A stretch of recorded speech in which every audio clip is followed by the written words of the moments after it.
Hello बच्चों, let's read the question. The question says if both assertion and reason are true and the reason is a correct explanation of the assertion. If both assertion and reason are true but reason is not a correct explanation of the assertion. And if assertion is true but reason is false, assertion is false but reason is true. तो हमें बताना है कि कौन सा true है और कौन सा फॉल्स है. तो असर्शन में क्या स्टेटमेंट गिवन है, the kinetic energy of photo electrons increases with increase in frequency of incident light. कि जो हमारी काइनेटिक एनर्जी है फोटो इलेक्ट्रॉन्स की वो इंक्रीज हो जाती है इंक्रीज अगर हम इंक्रीज करते हैं frequency of incident light.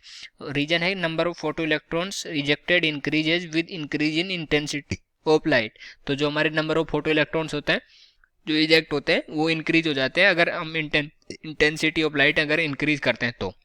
Okay, तो अब देखते हैं कि कौन सा करेक्ट है कौन सा इनकरेक्ट है. तो सबसे पहले लिखेंगे इस क्वेश्चन के लिए की कॉन्सेप्ट,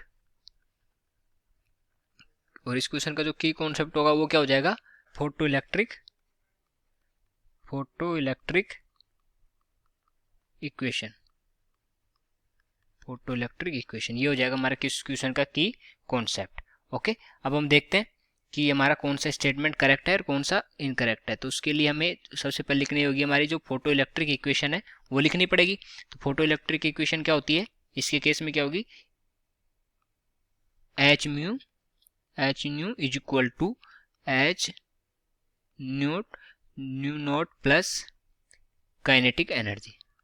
तो यहाँ पर जो हमारा एच है वो प्लैंक कांस्टेंट हो गया और ये हो गया हमारी फ्रीक्वेंसी, और ये जो म्यू नोट है ये क्या होगी हमारी थ्रेशोल्ड फ्रीक्वेंसी. तो अब हम देखें तो यहाँ से हम डायरेक्टली देख सकते हैं कि जो हमारी काइनेटिक एनर्जी है वो डायरेक्टली प्रोपोर्शनल है किसके, म्यू के. मतलब जो काइनेटिक एनर्जी है kinetic energy directly proportional to frequency. Okay, frequency के डायरेक्टली प्रोपोर्शनल है. तो जैसे अगर हम यहाँ पर फ्रीक्वेंसी बढ़ाएंगे उस लाइट की, जब फ्रीक्वेंसी अगर हम इंक्रीज करेंगे तो हमारी जो काइनेटिक एनर्जी है वो भी क्या होगी, वो भी उसकी इंक्रीज हो जाएगी. और दूसरा अगर स्टेटमेंट देखें हम, जो रीजन वाला स्टेटमेंट है वो बोल रहा है कि number of photo electrons ejected increase with increase in intensity of light. तो अगर इंटेंसिटी ऑफ लाइट इंक्रीज करते हैं तो if we increase intensity of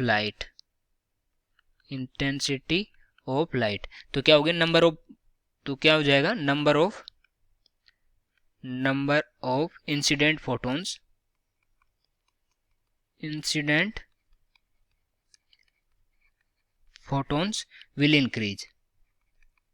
will increase. तो जो इंसिडेंट फोटोन्स हैं वो इंक्रीज हो जाएंगे क्योंकि लाइट की इंटेंसिटी इंक्रीज हो रही है. तो जो हमारे number of ejected photo electrons हैं वो भी इंक्रीज हो जाएंगे. So the number of ejected photo electrons